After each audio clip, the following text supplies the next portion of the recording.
요한일서 2장 6절 말씀 같이 읽습니다. 그의 안에 산다고 하는 자는 그가 행하시는 대로 자기도 행할지니라. 아멘. 요한일서 14번째 시간입니다. 본받느냐 따르느냐입니다. 요즘에는 잘 듣기 힘든 단어인 것 같은데 한동안 그 멘토링 이런 단어가 유행한 적이 있습니다. 그 멘토라는 말은 원래 그리스 신화에서 유래된 사람 이름입니다. 그래서 오디세우스가 트로이 전쟁을 떠나면서 자신의 아들 텔레마코스의 교육을 자기 친구인 멘토라는 사람에게 부탁을 합니다. 그래서 그 멘토라는 사람이 이 텔레마코스를 잘 가르쳐요. 그래서 그냥 서당에서 가르치는 그런 게 아니라 굉장히 현실적인 조언들을 해주고 한 발 더 나가서 구체적인 사건을 만났을 때 이럴 때는 이렇게 처리해라, 이렇게 처리해라, 이제 그렇게 해가지고 이제 전쟁에서 오디세우스가 돌아와서 봤더니 텔레마코스 너무 잘 커 있는 거예요. 그래서 이제 멘토한테 고마워하고 하는 그런 이야기에서 유래된 게 멘토라는 단어입니다. 그래서 멘토는요, 단순히 선생이라는 의미보다는 이끌어주는 자의 의미에 더 가깝습니다. 선생이 지식을 가르치는 자라면 멘토는 좀 더 가까이에서 직접적으로 대상을 이끌어주는 자라는 존재죠. 그래서 쉽게 말하면 이래요. 선생님은 저기를 가르치면 야 저리 가라고 한다면 멘토는 저쪽에 가서 이리 와 하는 요런 차이라고 생각합니다. 그러니까 멘토가 그런 차이입니다. 멘토는 나를 따르라. 그래서 자기가 경험하고 직접적으로 겪어보고 했던 그런 것들을 토대로 얘를 어떻게 현실적으로 끌고 가는 거예요. 그러니까 근데 학교에서 배우는 것들 사실은 현실과는 안 맞는 부분들이 많죠. 지식들이. 어쨌든 그런 멘토라는 단어를 사람들이 많이 사용했던 이유는 한동안 청년들이나 이런 사람들이 자신을 이끌어줄 사람이 필요했다는 거예요. 필요했어요. 필요한 시대가 있었습니다. 그러다가 요즘에는 멘토라는 단어를 잘 쓰지 않습니다. 찾아보기 힘들어요. 왜냐하면 시대가 너무 빠르게 지나가다 보니까 한 10년 전에 한 10년 정도 차이 나도 이거는 세대 차이를 느끼는 거예요. 딴소리를 하는. 지금 시대를 살아가는 사람들한테 10년 전에 사람들의 조언이 아무 의미가 없어지는 거예요. 뭘 안다고. 그러니까 세상이 너무 빠르다 보니까 인도해줄 그게 없어요. 그러니까 진짜 각자 도생해야 되는 시대가 된 거죠.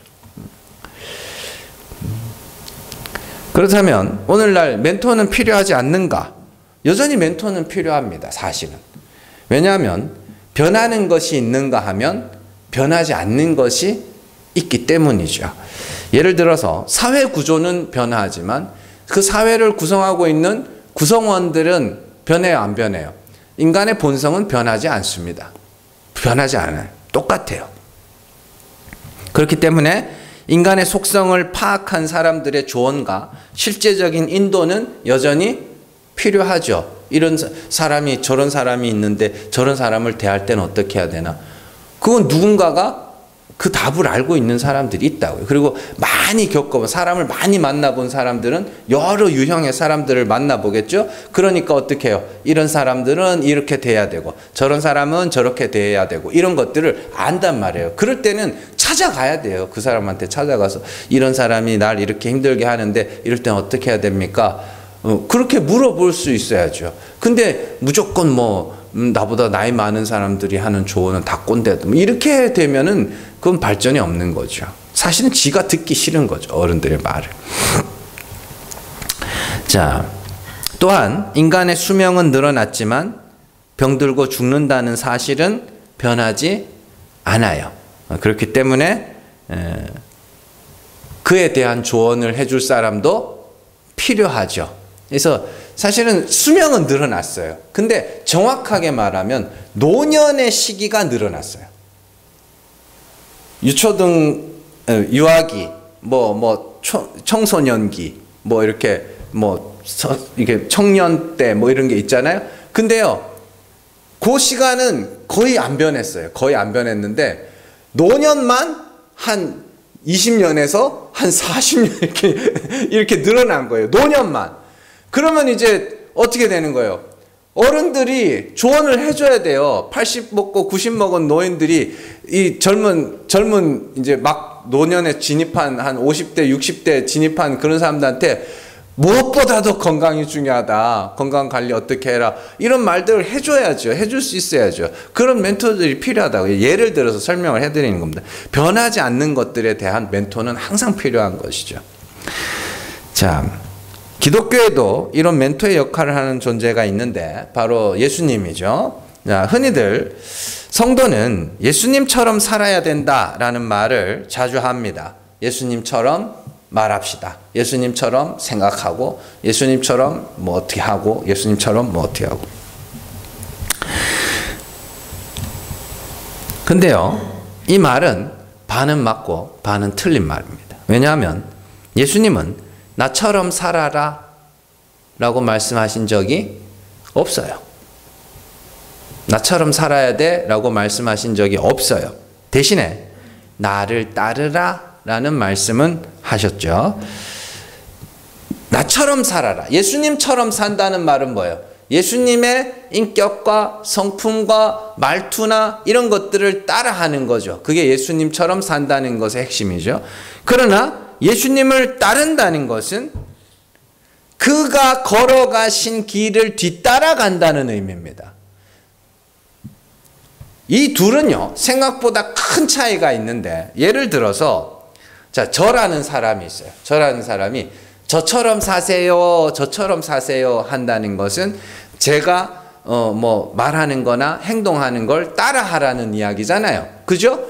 그런데 나를 따르라, 나를 따라서 살아야 돼 라고 한다는 것은 뭐냐면 28에 결혼을 하고 애를 셋을 낳고 38에 개척을 하고 이런 거 있죠? 이런 삶의 행보를 뒤따라와 라는 이야기입니다.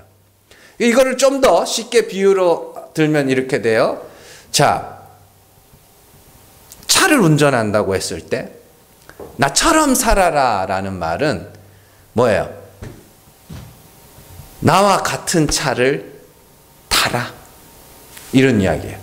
내가 만약에 이제 우리는 이제 스타렉스 교회 차니까 스타렉스를 타고 나처럼 살아라 라는 말은 내 차는 스타렉스니까 너도 스타렉스를 타 이렇게 생각하시면 됩니다. 그런데 나를 따르라는 것은 지금 내가 가는 도로를 따라와 라는 이야기예요. 그러니까 같은 거예요, 다른 거예요? 완전히 다른 거죠. 그러니까 이걸 잘 구분을 하셔야 됩니다. 자, 요한복음 8장 12절 말씀 같이 읽습니다. 예수께서 또 말씀하여 이르시되 나는 세상의 빛이니 나를 따르는 자는 어둠에 다니지 아니하고 생명의 빛을 얻으리라. 누가복음 14장 27절 같이 읽습니다. 누구든지 자기 십자가를 지고 나를 따르지 않는 자도 능히 내 제자가 되지 못하리라. 아멘. 예수님은 나처럼 살아라, 나처럼 말해라, 나처럼 생각해라 그렇게 말씀하시지 않았어요. 예수님은 나를 따르라. 내가 지금 앞서서 어딘가로 갈 건데 너희는 잘 보고 내가 간 길을 그대로 따라와 라는 의미예요.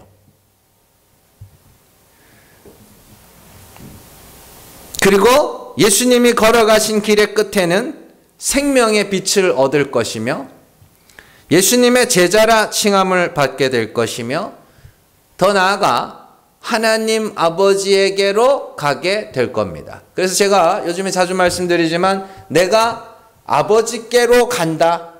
내가 아버지께로 간다라는 것은 내가 지금 아버지에게로 가는 것이 너희가 잘 보고 그 길만이 아버지에게로 가는 유일한 길이야 그러니까 너희는 어떻게 하라는 거예요? 잘 보고 따라와 라는 의미예요. 예. 그래서 예수님이 내가 곧 길이요 진리요 생명이니 나로 말미암지 않고는 아버지께로 올 자가 없느니라. 그러니까 예수님이 내가 길이야. 그러니까 자, 내가 지금 아버지에게로 갈 거야. 그러니까 잘 보고 너희도 날 따라와 라는 이야기예요.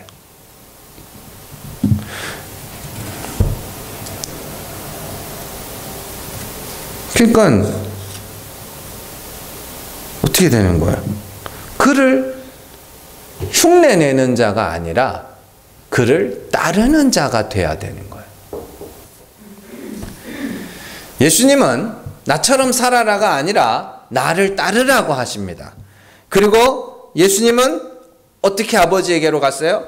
십자가에서 죽으시자 하나님이 그를 죽은 자 가운데서 살리시고 하늘로 올리셔서 보좌 우편에 앉히셨죠. 그게 예수님이 아버지에게로 가는 길이었어요. 방법이었어요. 에베소서 1장 20절 말씀 같이 읽습니다. 그의 능력이 그리스도 안에서 역사하사 죽은 자들 가운데서 다시 살리시고 하늘에서 자기의 오른편에 앉히삼. 아멘. 자, 살리신 이가 누구예요?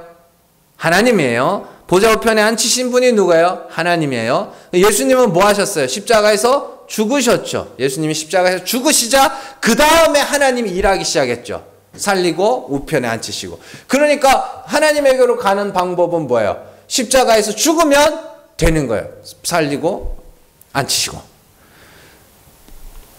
이는 예수 그리스도를 따르는 자들에게 너희도 나와 같이 죽으면 하나님이 그를 죽은 자 가운데서 자기의 오른편에 앉히신 것처럼 너희도 죽은 자 가운데서 살리셔서 자기의 오른편에 앉히실 것이다. 그러니 나를 따르는 제자들아 어떻게 해요? 너희도 나와 같이 죽어라. 그러면 하나님이 그리스도를 죽은 자 가운데 살리신 것처럼 너희도 살리실 것이고 그리스도를 보좌 우편에 앉히신 것처럼 너희도 앉히실 것이다. 그게 이야기예요. 로마서 6장 4절에서 5절 말씀 같이 읽습니다. 그러므로 우리가 그의 죽으심과 합하여 세례를 받음으로 그와 함께 장사되었나니 이는 아버지의 영광으로 말미암아 그리스도를 죽은 자 가운데서 살리심과 같이 우리로 또한 새 생명 가운데서 행하게 하려 함이라. 만일 우리가 그의 죽으심과 같은 모양으로 연합한 자가 되었으면 또한 그의 부활과 같은 모양으로 연합한 자도 되리라. 아멘. 이 말씀을 이해하면 오늘 말씀도 쉽게 이해할 수 있습니다. 자, 여기 잘 보시면 그의 죽으심과 합하여 세례를 받음으로 이렇게 나오죠. 그의 죽으심과 합하여. 또 그 뒤에 그와 함께 장사되었나니. 그리고 뒤에 가면 5절. 만일 우리가 그의 죽으심과 같은 모양으로 연합한 자가 되었으면. 그러니까 우리가 해야 되는 게 뭐예요? 그리스도와 같은 모양으로 죽는 겁니다. 그리고 중간에 아버지의 영광으로 말미암아 그리스도를 죽은 자 가운데서 살리심과 같이 이렇게 나오죠. 아버지의 영광으로 말미암아 죽은 자 가운데서 살리시는 게 뭐예요? 네? 아버지의 영광이 뭐예요? 참 하나님을 아는 지식. 그 하나님은 죽은 자를 살리시는 분이심을 예수께서 나타내셨죠. 그리고 그분이 죽은 자를 살리시는 하나님이시기 때문에 예수를 죽은 자 가운데서 뭐 하신 거예요? 살리셨다. 그래서 제가 예수님이 하나님이 죽은 자를 살리시는 분이심을 증명하셨다고 이야기를 하는 거예요.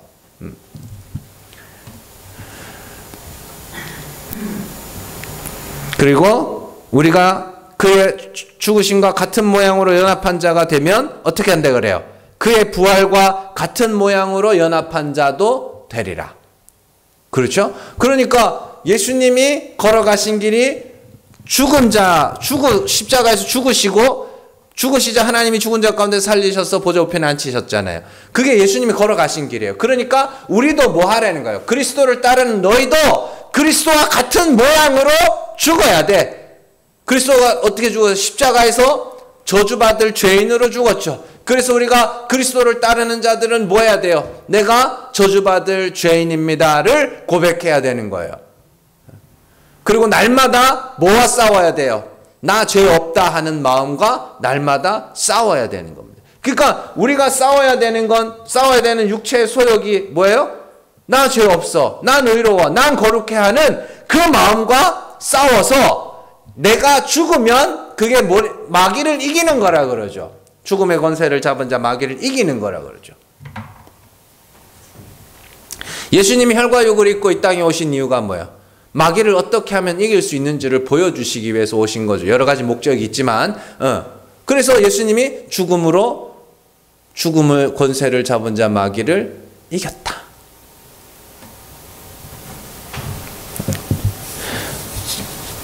그렇기 때문에 성도는 그리스도와 같은 모양으로 죽어야 합니다.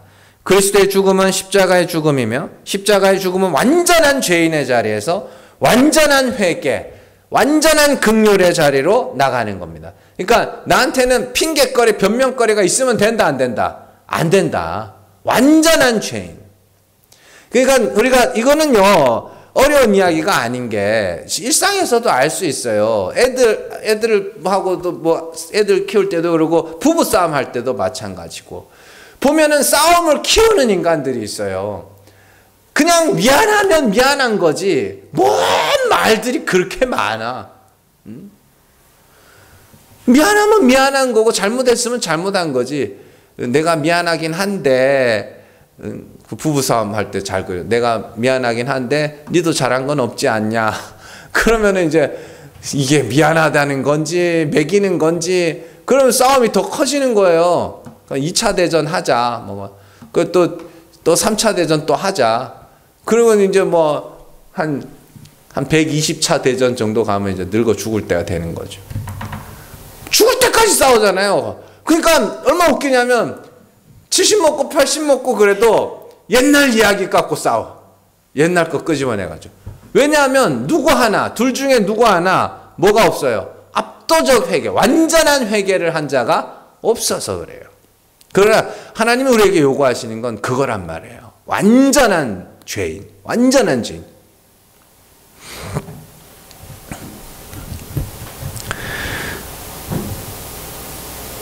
이것은요, 한 번에 끝나는 것이 아니라 계속해서 우리가 나가야 될 방향이며 지켜야 될 마음이며, 그죠? 우리의 생이 마감할 때까지 달려가야 할 표대이기도 합니다. 그러니까 날마다 죽는 거예요. 이는 야고보 역시 동일하게 말하는 바입니다. 야고보가 말하는 하나님은 낮은 자를 높이시는 하나님이죠. 바울이 말한 하나님 죽은 자를 살리시는 하나님이고 야고보는 낮은 자를 높이시는 하나님입니다.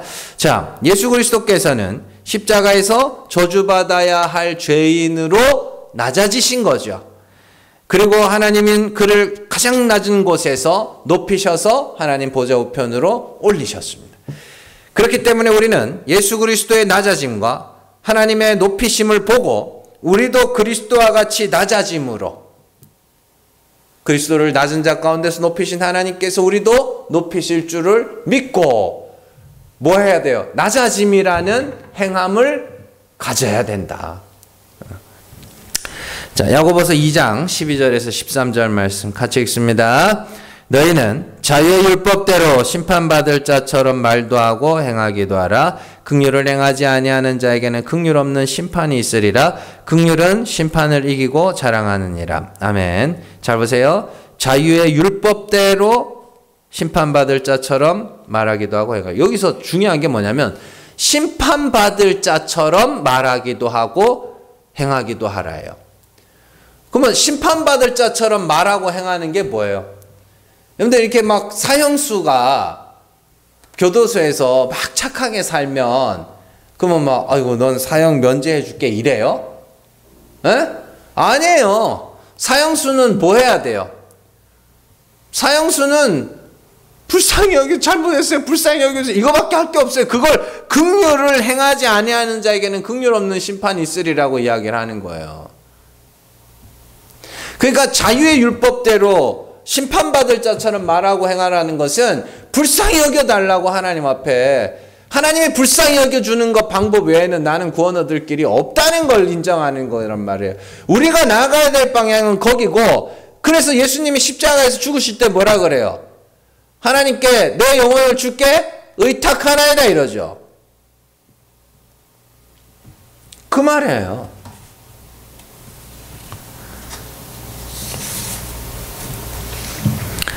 우리가 이런 예수님의 행보를 따라갈 때에 우리에게서 나타나는 자연스러운 현상, 자연스러운 열매를 성령의 열매라고 하는 거고, 그 중에 하나가 뭐예요? 서로 사랑이라는.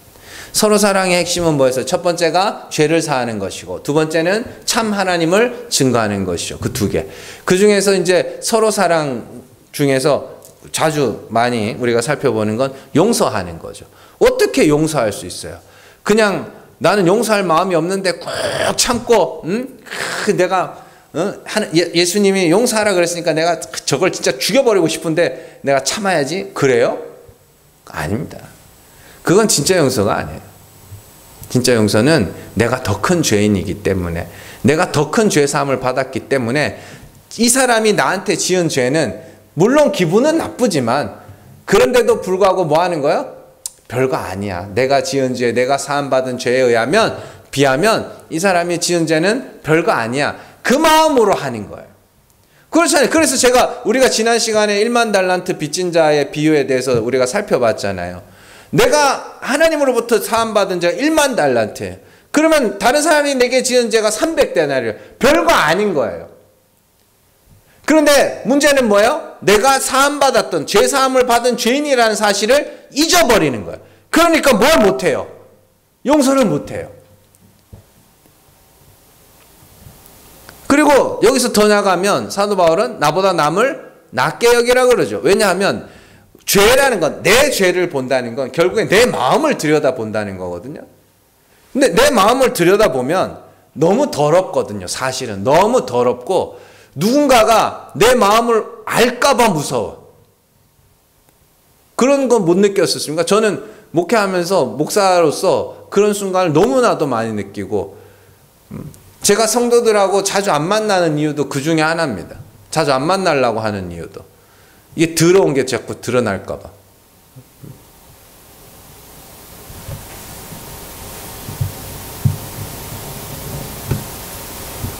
근데 그걸 잊어버리면 어떻게 돼요? 또 나보다 남을 낮게 여기는 게 아니라 남을 나보다 못하게 여기게 되는 거죠. 그래서 서로 용서하게 되는 거고 그런 겁니다.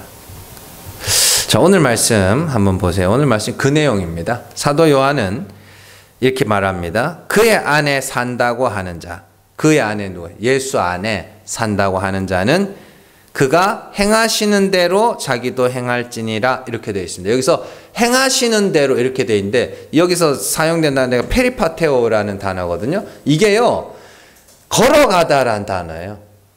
행하다가 아니라 그가 걸어가신 대로 어떻게 해요? 너희도 자기도 걸어갈지니라. 뭔 말인지 아시겠죠? 예수 그리스도께서 십자가에서 우리 죄를 대신 지시고 죄인으로 죽으셨죠. 그러자 하나님이 죽은 자 가운데 살리셨죠. 너희가 봤지, 아버지께로 가는 길을 봤지. 그러니까 너희도 뭐 하는 거예요? 그가 걸어가신 길로 너희도 어떻게 해요? 걸어가라, 이런 뜻입니다. 이걸 행할지니라 이렇게 번역을 해놔서 굉장히 이게 잘못 오해할 수가 있는데, 그가 걸어가신 대로 너희도 자기도 걸어갈지니라가 맞아요. 페리파테오, 걸어가다라는 뜻입니다. 앞서 설명한 바와 같이 예수님과 같은 차종, 같은 색상의 차를 타는 게 아니라 예수님이 그 차를 타고 걸어가신, 운행하신 그 도로를 가야 된다는 이야기입니다. 진짜로 극단적으로 한번 비유를 한번 들어볼게요. 자,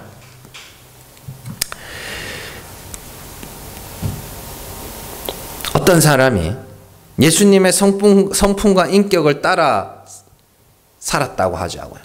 예수님처럼 말하고 예수님처럼 성품을, 예수님의 인격을 닮았다고 하자고요. 그 사람 천국 갈 수 있어요? 예? 천국 갈 수 있어요, 없어요? 못 가요. 못 간다고. 왜냐하면 구원은 뭘로 오지? 믿음으로 얻는 거니까. 뭔지 아시겠어요? 예수님의 인격과 성품을 우리가 그대로 그냥 따라 한다고 해서 그게 우리를 구원해 주지 않아요. 좀 극단적으로 설명을 드리는 겁니다. 반대로 인격과 성품은 개판 5분 전이에요. 엉망진창이에요. 근데 이 사람이 막 죄를 지어놓고도 수시로 그 죄 때문에 아파하면서 하나님 죄를 안 지으려고 그랬는데 또 내가 죄를 지었다. 하나님 나 불쌍히 여겨주세요. 일생을 그러고 살았다 치자고요. 인격과 성품은 개판 5분 전인데 날마다 하나님 앞에서 그리스도와 같이 죽고, 그죠? 하나님이 죽은 자를 살리시는 분이라고 해서 하나님 나 또 이렇게 또 그랬습니다. 그러면은 그 사람 구원 받아요, 못 받아요? 받아요. 사실은요, 무슨 차를 타는가는 중요하지 않아요. 티코를 타도 되고, 뭐 제네시스를 타도 되고, 벤츠를 타도 되고, 뭐 뭘 타도 상관없어요. 중요한 건 내가 어디로 가느냐가 중요한 거예요. 근데 자꾸만 오늘날의 기독교는 자꾸만 무슨 차를 탔는가만 봐. 무슨 차를 탔는가만.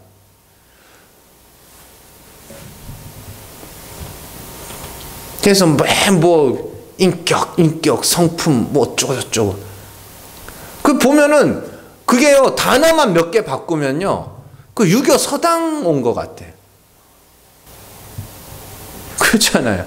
인격이 좋으면 뭐예요? 구원을 못 받는데. 이렇게 말할 수 있어야 되는 거 아닙니까?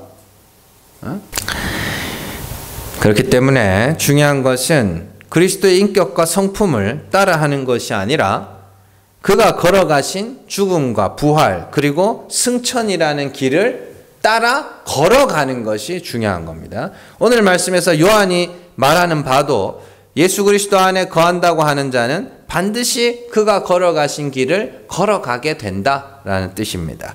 그렇다면 제일 중요한 건 뭐냐면 우리는 지금 예수 그리스도께서 걸어가신 길을 걸어가고 있는가? 이게 제일 중요한 거죠. 그는 십자가에서 저주받을 죄인으로 죽으셨고 하나님은 그를 죽은 자 가운데서 살리셔서 보좌 우편에 앉히셨다고 하는데 우리는 과연 그와 같이 십자가의 죽음을 향하여 가고 있는가? 부끄러울 때가 많죠. 마귀에게 질 때가 많죠. 분명히 내가 죄가 있음에도 불구하고 내 죄를 인정하지 않을 때가 많죠. 내 죄보다 다른 사람들의 죄가 더 커 보여가지고 그들을 향한 비난과 비판을 끊이지 않고 우리 입술로 내보낼 때가 많죠. 그게 마귀에게 지고 있는 거라고요. 그 이제는 이겨야 될 때입니다. 내가 더 큰 죄인이지. 왜 자기 죄를 잊어버리냐고. 왜 자기가 지은 죄를 다 까먹어버리냐고. 되뇌이고 또 끄집어내서 부끄러워하고 애통하고 슬퍼해야 됩니다. 그게 하나님을 기쁘시게, 하나님을 가까이 하는 거라고요. 여러분들, 사람들이 왜 다른 사람들을 비판하고 비난하는 걸 좋아하는지 아세요? 그래서 좋아서 하는 거거든요. 사실은 왜 그럴 것 같으세요? 뭐 때문에? 왜 다른 사람들 비난하고 비판하는 거 좋아할 것 같으세요? 그거 하면요, 그 사람보다 내가 나은 사람처럼 여겨지거든. 그래서 재밌는 거예요, 그게. 실컷 말하고 막 다른 사람 욕 다 막 저 인간은 어떻고 저 인간은 어떻고 막 떠들어 다 하고 나면요, 세상에서 내가 제일 잘난 것 같아. 제일 착한 것 같고 제일 선한 것 같아. 그 재미로 하는 거예요, 그 재미로. 그 마귀 새끼한테 아주 그냥 마귀 장난감 돼가지고 그냥 꼭두각시 짓을 하는 거죠. 하나님은 율법을 주시면서 야고보가 이야기합니다. 율법은 우리를 비추는 거울이라고 이야기합니다. 그래서 행함이 있는 믿음이 있는 자는 거울에 비친 자기의 모습을 잊어버리지 않는 자라고 그럽니다. 그런데 왜 우리의 거울은 자꾸 다른 사람만 비추고 있냐고. 그 거울은 다른 사람을 비추라고 준 게 아니고 우리 안에서 나 자신을 비추라고 준 거라고요. 근데 자꾸만 다른 사람만 비추고 있어. 자꾸만 다른 사람들 비추고 뭐라 그래요? 쟤는 옷을 저렇게 입었네. 쟤는 저렇게 살았네. 쟤는 엉망진창으로 사네. 쟤는 왜 저래? 쟤는 왜 저래? 그런데 정작 나는 어떤 존재인지를 뭐예요? 잊어버렸어. 왜? 비춰본 적이 없거든. 봐야 됩니다. 그 거울은 봐야 됩니다. 나 자신을 봐야 됩니다. 그건 나를 비추라고 준 거예요. 율법 앞에, 하나님의 말씀 앞에 내가 앞에 서가지고 내가 진짜 죄인이 맞나? 그게 부끄러워도 그거 봐야 돼요. 응? 근데 우리가 그런 것 같아요. 우리 진짜 죄 많고 진짜 더러운 인간들인데 안 볼라 그래. 자기도 아는 거지. 보면 내가 예상한 것보다 내가 더 지저분한 놈인 걸 아니까 안 볼라 그래. 그러니까 자꾸만 남들만 보는 거예요. 저 사람은 쟤는 더러워. 쟤도 더럽네. 쟤는 더 더럽네. 막 그러면서 뭐 하는 거야? 나는 깨끗한 것처럼 착각하면서 스스로를 속이고 살죠.